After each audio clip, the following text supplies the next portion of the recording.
All right. Shall we? Let's do it. We're good to go. Yeah, we're good to go. Let's do it. Let's do it. Well spoken. So let's do it anyways. So I'm so excited to be back with our live streams, live this time with, straight from the folks who actually build businesses and build brands that you and I, we enjoy, we love, we are so loyal towards, and we vouch for, and we ask our friends to buy, family to buy, right? So I'm kicking off today this 5-day series, this time with Will. And, for me, there were two interesting things about Will that stood out, and we're going to get right into it. One is I see a little bit of that interesting philosophy of, hey, I want to help doers, do what they do best, but better. And I love that because it resonates a lot with our maker philosophy. And I'm just like, rooting for that.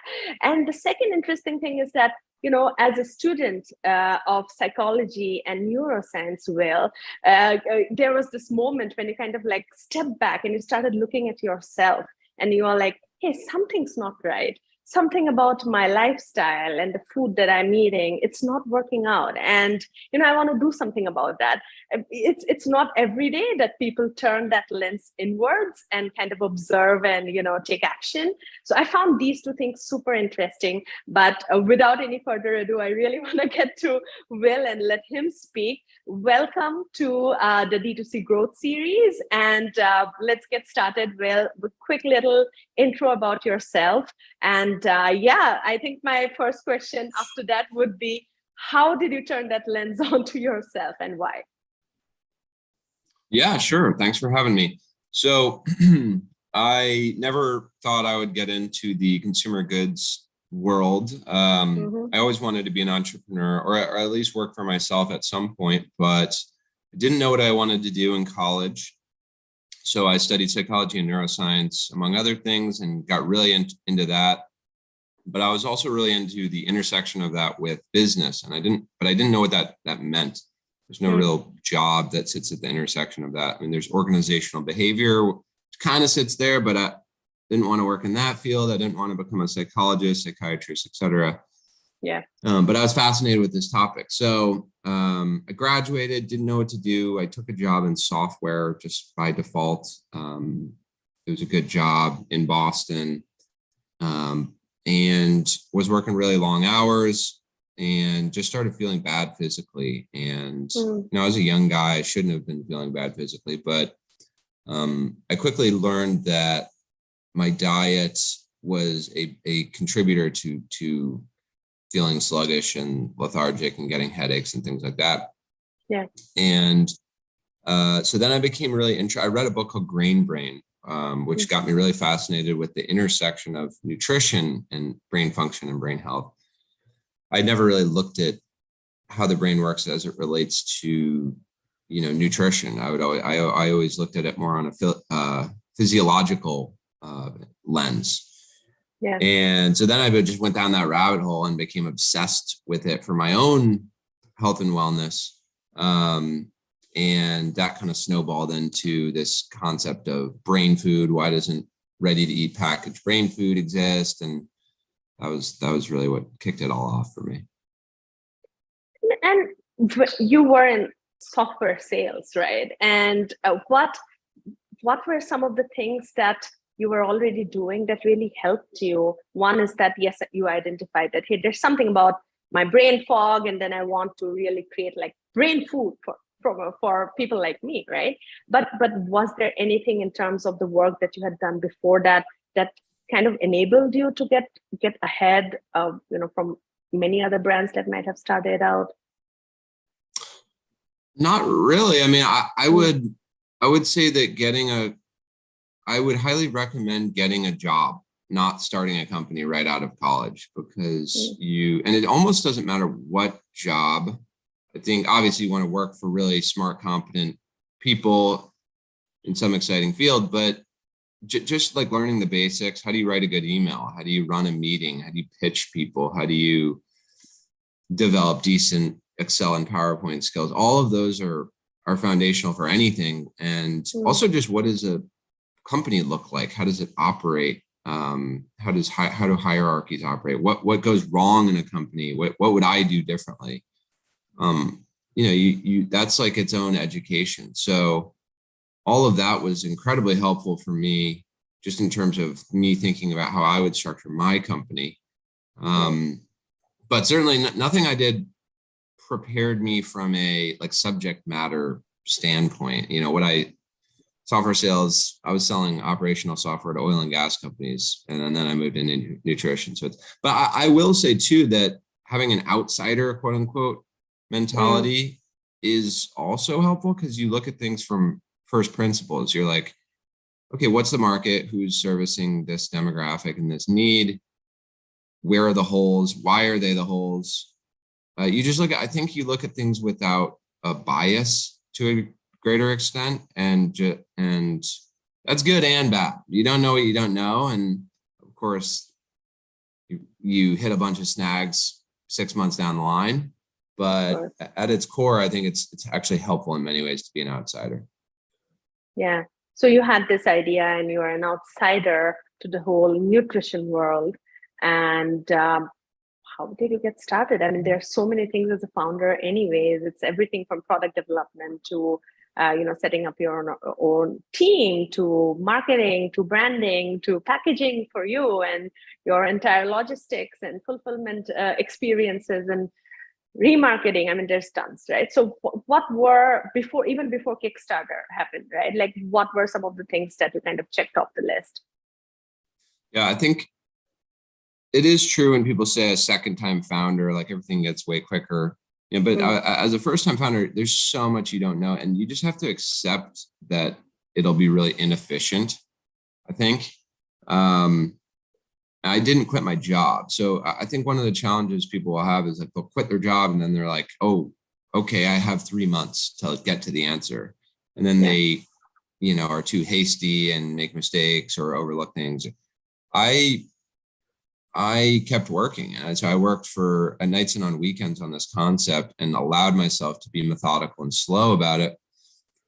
But for me, like the first thing you do when you don't know where to start is you find someone who's 2-3 years ahead of you and ask them. And they might not have done it the right way. They might not be a genius, but at least they'll give you data points and a starting ground. So that's what I did. I just found all the food and bev entrepreneurs in Boston. I said, hey, can I buy you a coffee and ask you a bunch of questions? And to their credit, they said yes. It's a really collegial industry in that way.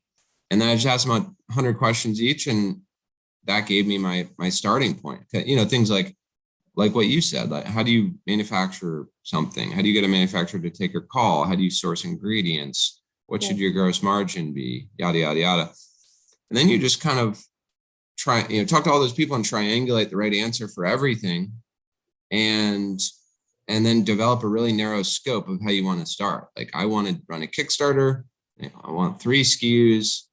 And here's how much I think here's my budget for that. And here's what my desired outcome is. And if that outcome happens, here's the next step. And it really is just like figure out what your small wins are along the way to get yourself started. Especially for you, right? With like a Harvard and you're in Boston, you're back there in the middle of all the action. So why not a VC funded route, and why Kickstarter and 3 SKUs? Like what was that decision-making criteria?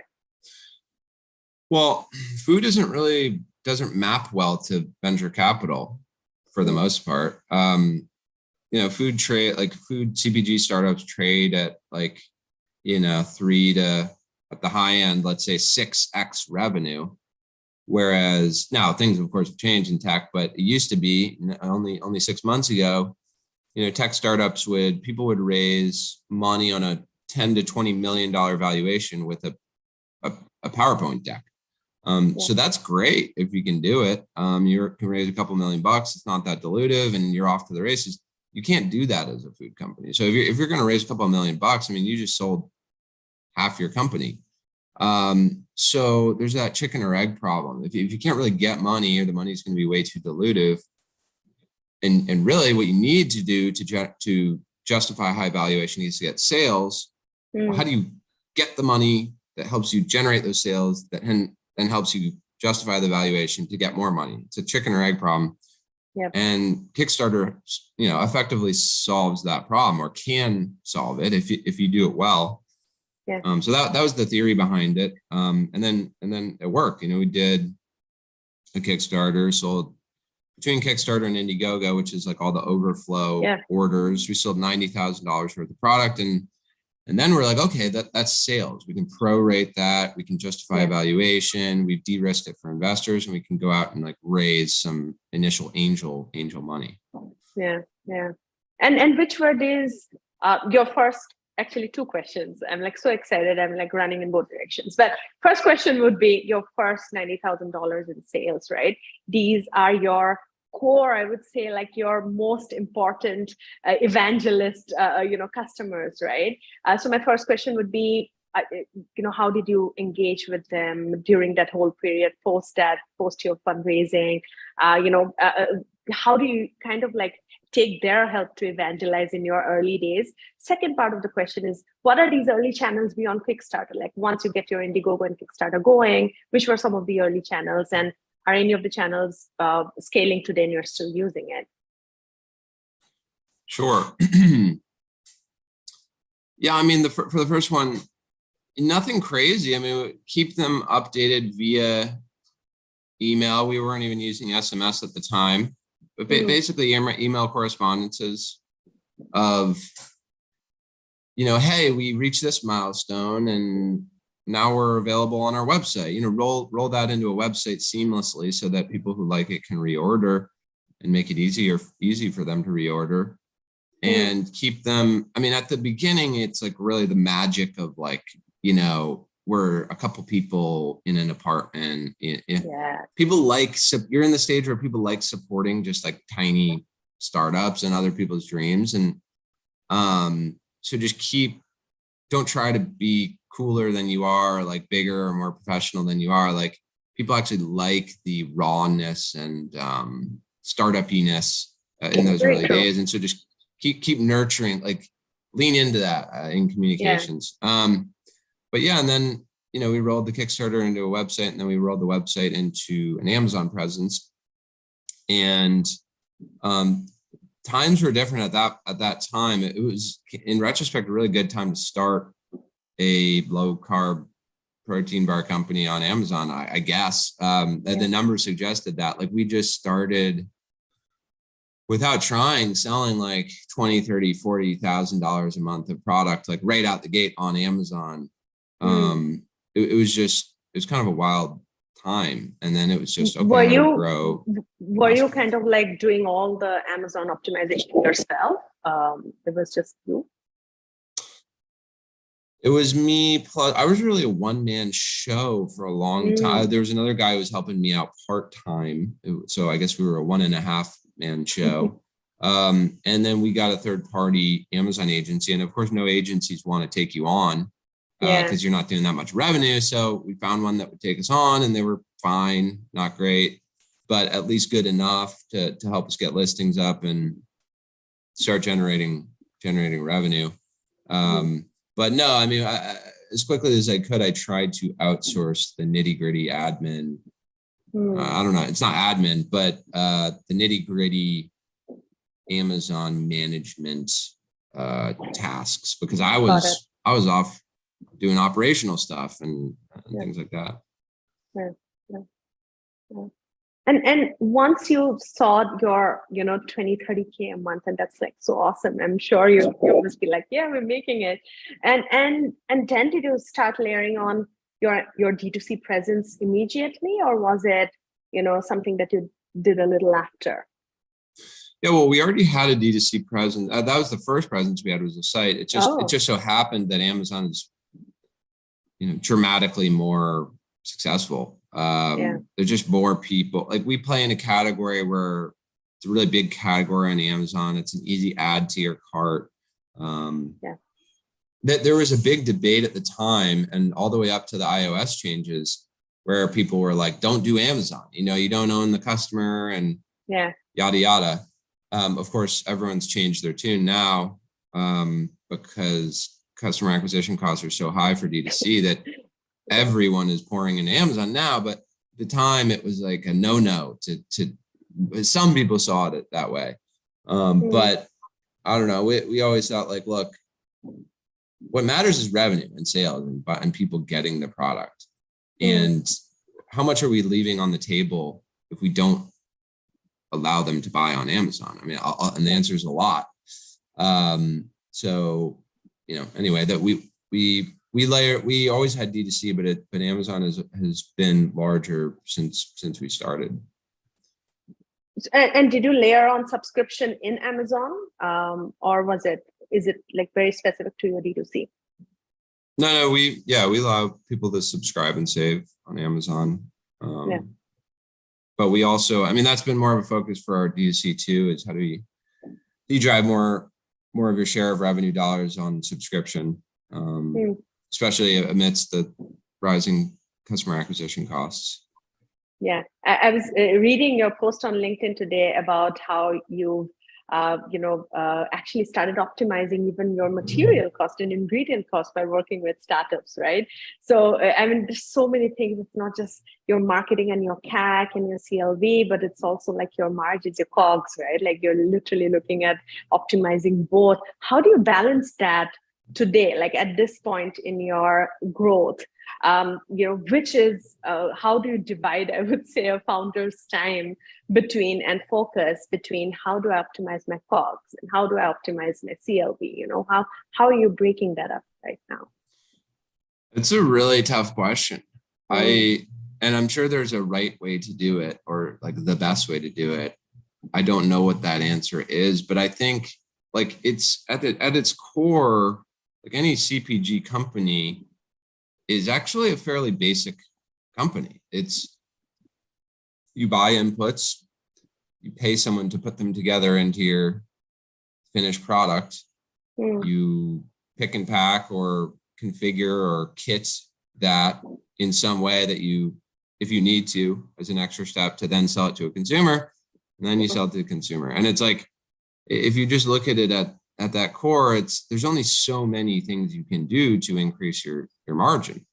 Either you sell for more or you spend less on your cost of goods, slash shipping. I mean, shipping, I guess technically people don't include in cost of goods, but it's very much, you might as well include it. And so, yeah, I mean, like in our current environment, when now you're getting it from every angle. Customer acquisition costs are going up, but so are your input costs. It's like, so, I mean, you have to address one or both of those or you're going to go under. So, you should address both of them, but it's tough, like how to divide your time thinking about that kind of stuff. I mean, like with input cost, it's fairly basic when you really get down to the nitty gritty. It's like, what do I buy? Who else? Who are all the players that provide this? How much of a pain in the ass is it to switch? Input vendors or suppliers. Will it work? Is there risk there? And then just making a series of judgment calls. Also calling up your partners and saying, look, like this is crushing me, but you increasing this 80% is like, this is the impact it has on me. Like, we need to like share the burden here. And people are pretty receptive to that. So there's a lot of art to it as well, and like relationship based. You're a salesperson to those people. You're selling them why they should be a better partner to you. And then on the customer acquisition cost side, I could go on for another couple minutes on that, but bottom line is you have to do both of those things. How do you look at CAC today? And for you, because you do sell on Amazon, I mean, on all marketplaces, if I'm not wrong, you're available on pretty much all major marketplaces at 7,000 different locations in the US. So you're like really getting out there and breaking out and becoming big. And so how are you looking at, the Amazon tax of 30% and, your CAC rising, where, if someone who's kind of a couple of years before in your journey and is looking at you, Will, like, what do I do? What do you suggest I get started? Where do I get started? And where should I focus my, energies right now? How would you advise that person? Again, I think it's pretty basic. Like, where do you get the lowest customer acquisition costs? It's pretty objective. Like, you'll learn pretty quick. I think what a lot of people are realizing is in brick and mortar, they get the lowest customer acquisition cost because their customer acquisition cost is zero.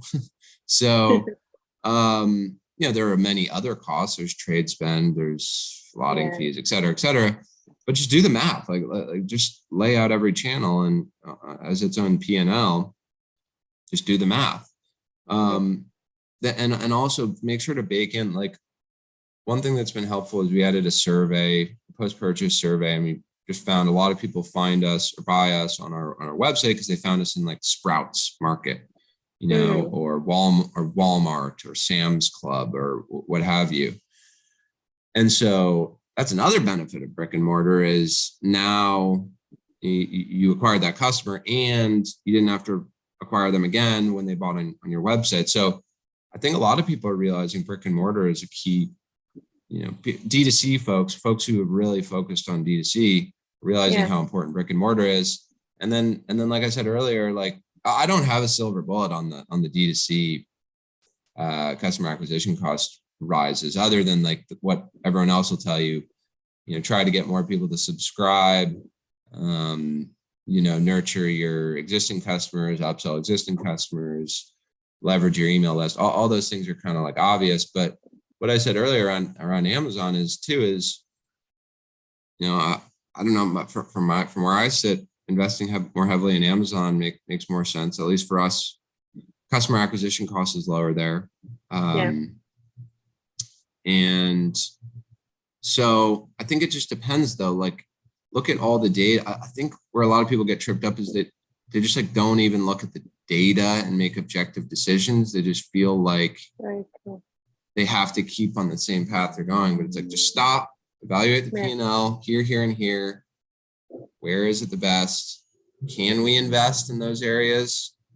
Yeah. If yes, like, do it, That's actually a very important point that you brought up. And I guess, again, it goes back to like early stage and you have so many new things to do, especially as a first time founder and entrepreneur and brand owner. You also are the brand, right? Like, you have to do so much to even build the brand, right? So apart from everything else, logistics and, cogs and whatnot.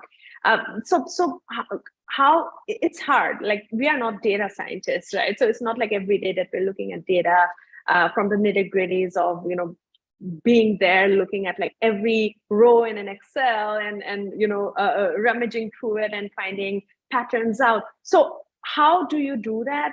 Where did you, or rather in your last couple of years of journey, where did you notice that, hey, like, data is super important? I have to do a lot more than I'm doing right now. And what were some of the tools or kind of people that really helped you do that? And how is this? What's like the bare minimum data sensitivity that a team has to, or a founder has to have? I think, you shouldn't. You can go row by row. Part of it is like picking good third parties, I think. You always have the build or buy decision point of, do you in-house, the capabilities to, let's say, run your Amazon, or do you hire a third party agency to do it? And there's no right answer. We've, for better or worse, kept a smaller team and had third parties, but you should lean on them. You should lean on them to do that analysis. Like, that's their job, so, and all the metrics everyone uses the same metrics, total advertising cost of sales, advertising cost of sales, return on ad spend, et cetera. It's all the metrics are kind of obvious and are there. It's just like, hey, third party, like, you need to be tracking this. Tell me how we're trending like month over month. Here's our target, and are we hitting it? And it's as simple as that. And so you don't have to, you can lean on them to do that data work. And then there are tools that you can use at a basic level. You should do the Excel exercise of just understanding your COGS and gross margin and all of that for, let's say, your most common permutations of order fulfillment on your website, right? So what's my margin when I fulfill 1 box of 12 bars? What's my margin if I fulfill 2 boxes of 12 bars, and et cetera, et cetera. Like, what's the blended average of those? And then what's the weighted average of those? And just understand that. And then, you're going to get how many dollars do I have to work with here to acquire customers?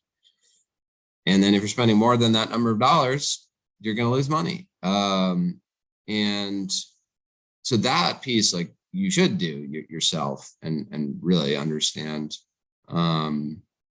But yeah, I do think there are tools and third parties you can leverage to, once you have all those foundational goals and numbers, and provide targets for third parties or people on your team, that gives them something to work towards. And what about strategies like you were talking about, like my 12-bar boxes and stuff, which is like the bundling strategy in a way. I mean, of course, there's things that you borrow from what are other nutrition bars doing, and that's basically a great baseline to start. But you also, I assume, sort of run your own experiments and figure out, like, how is there something different? There's definitely something different about my product. So is there something different about the way, folks have to consume it or want to consume it, etc. Right? So it's things like bundling strategies. How do I increase AOV in my store? Right? Like, do you keep that?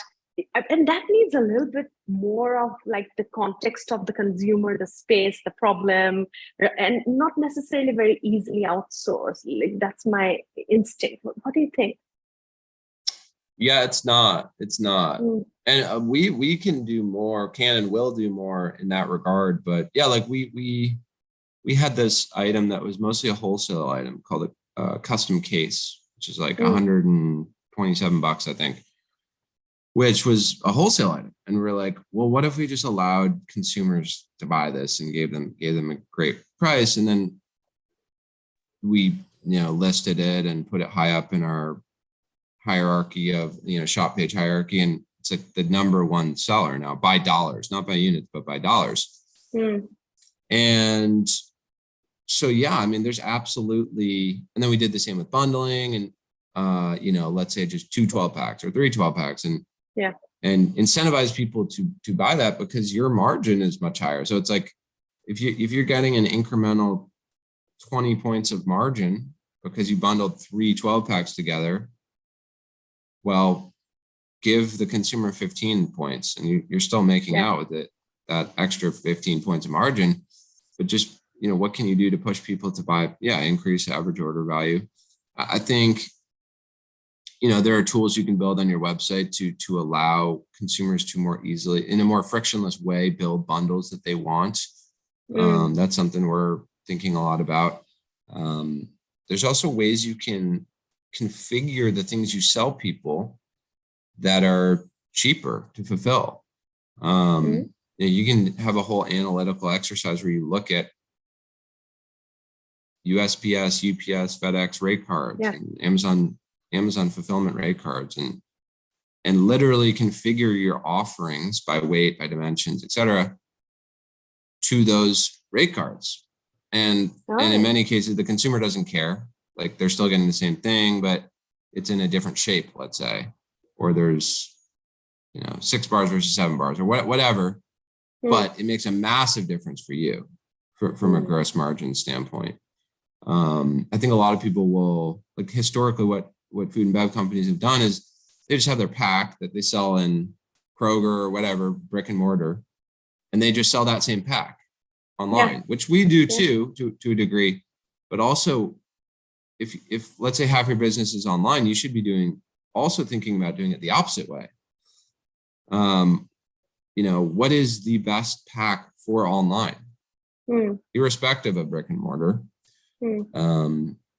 I don't think a lot of brands that are omni-channel do that, or at least do that enough. And we can even do more in that regard. Yeah, yeah.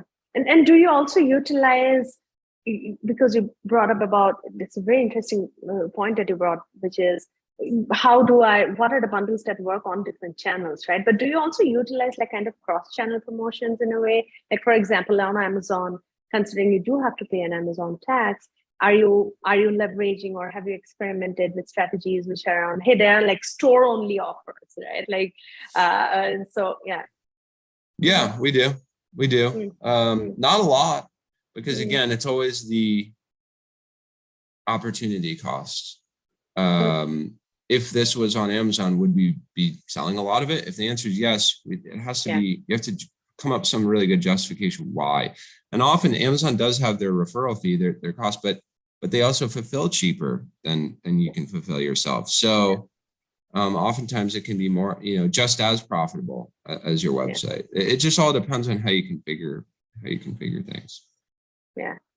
But we are kind of like, 10 minutes away from, from closing on. So I just want to quickly hit pause, and, folks who are on YouTube, I see that you guys have already shared some questions, and that's coming in. But yeah, folks who are on the Zoom live stream, please drop in questions in the box right here on the chat. We'll definitely pick them up. And I do have a couple more questions, Will, but I think we'll just go through the couple of live stream questions first, and then we'll get back to the roundup. So the first one is from Aman. That's for you, Will. What were the learnings in your sales and marketing, job that helped you when you started your own brand, right? And the second part of this question, we'll get to the second part. That's like more specific to your store and store design. So we'll just tackle the first part of the question first. Sales and marketing, and then a brand owner. What are some of the things that you could reuse? Just being a good salesperson, like all the same, like starting a company is 80% sales. Like you have to sell everyone. You have to sell new employees to join your company. You have to sell investors on why they should invest in you. So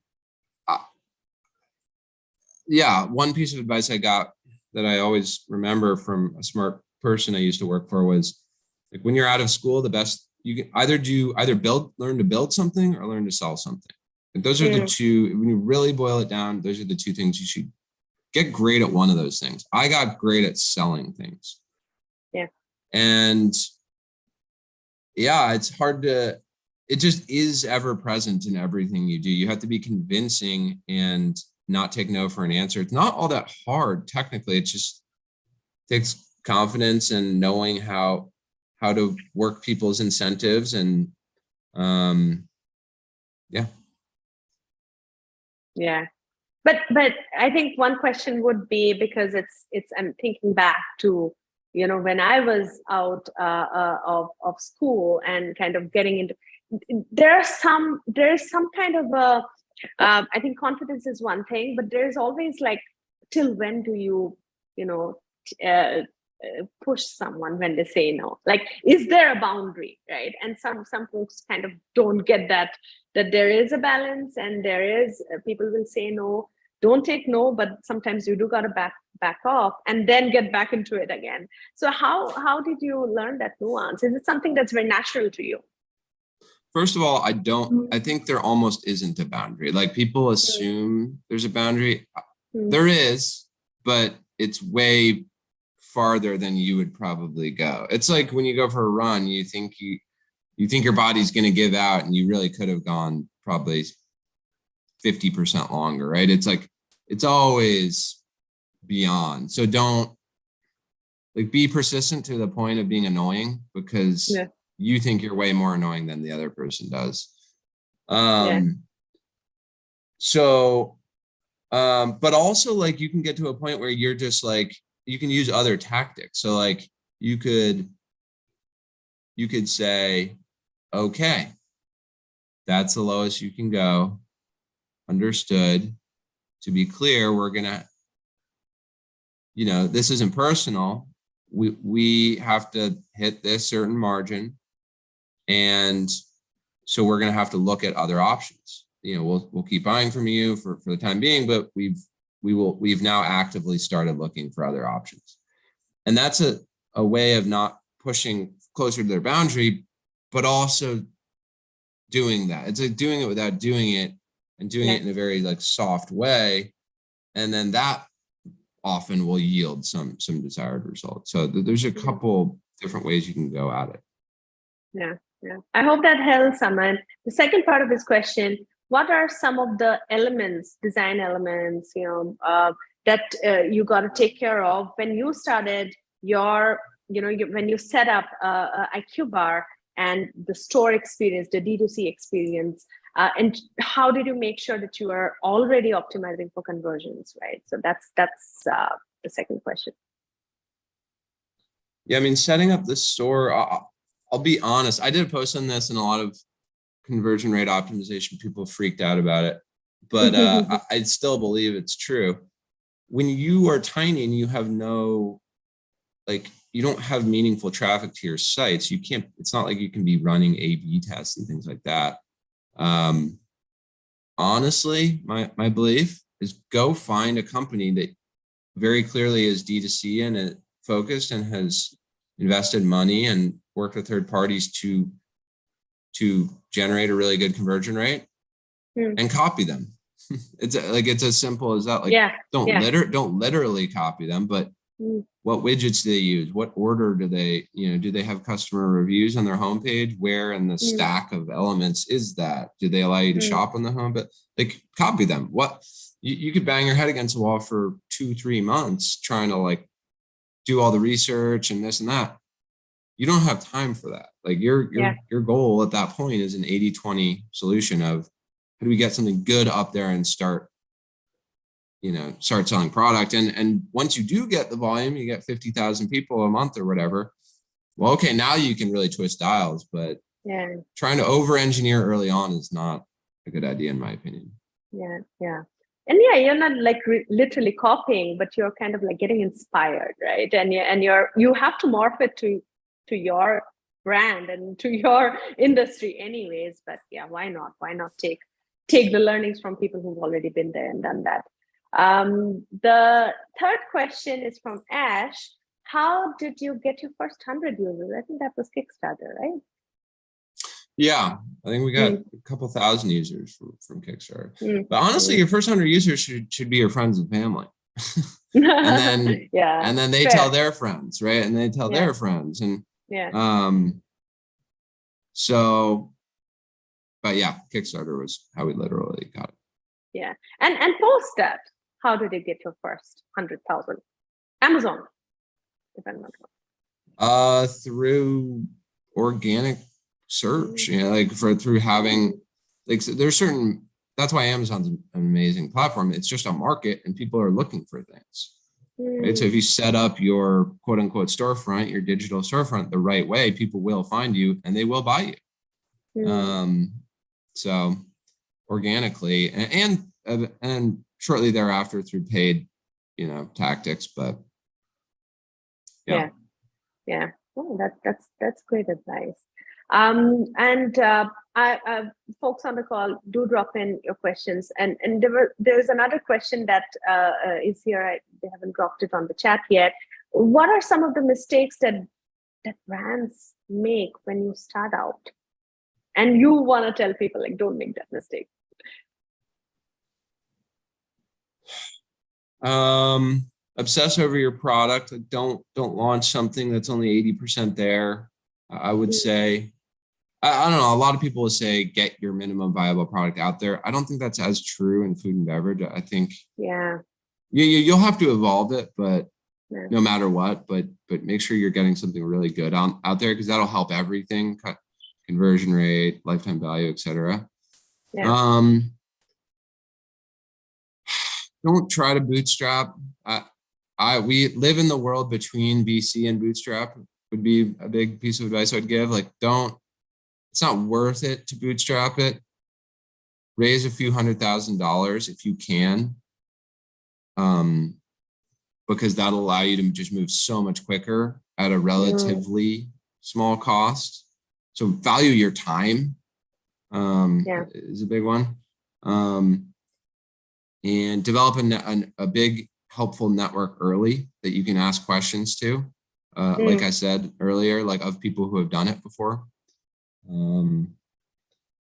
And make sure that you're ready personally. Make sure your personal life, that you're ready to make a lot of personal sacrifices, working long hours, not keeping in touch with friends, relationship issues, etc. Just make sure you're fully on board with all the ramifications. Yeah, that's a good one. We should be double clicking on that at some point again. Yeah. But I think that's one whole 40 minutes of conversation on its own, I think. So thank you so much, Will. This was truly amazing. I'm not in the US right now. I haven't had your I haven't tried your brand out, but I'm really hoping to do that ASAP, and I'll keep you posted. And as we close out, any advice for other entrepreneurs, basically beyond the things that you just mentioned, just to make sure that, I mean, D2C is getting super crowded. Everybody is, it's definitely getting easier to come online and set up some kind of an online brand. But as you said, it's the product that differentiates everything, right? But how do you continue to do that? How do you succeed as a brand owner, as an entrepreneur? A one sentence, I would say, advice. Be radically different. You can't get around. You can only optimize so many things. I think your actual offering itself has to be radically different. Otherwise, don't. It'll be too hard of a journey. Yeah. I love that. I'm going to use that. And with that, we close today's live stream. Thank you, everybody, for joining in. And thank you, Will. We'll host you again, hopefully, for another 40 minutes on the personal ramifications of starting a brand. But we'll bring you back for that some other time. Thank you so much.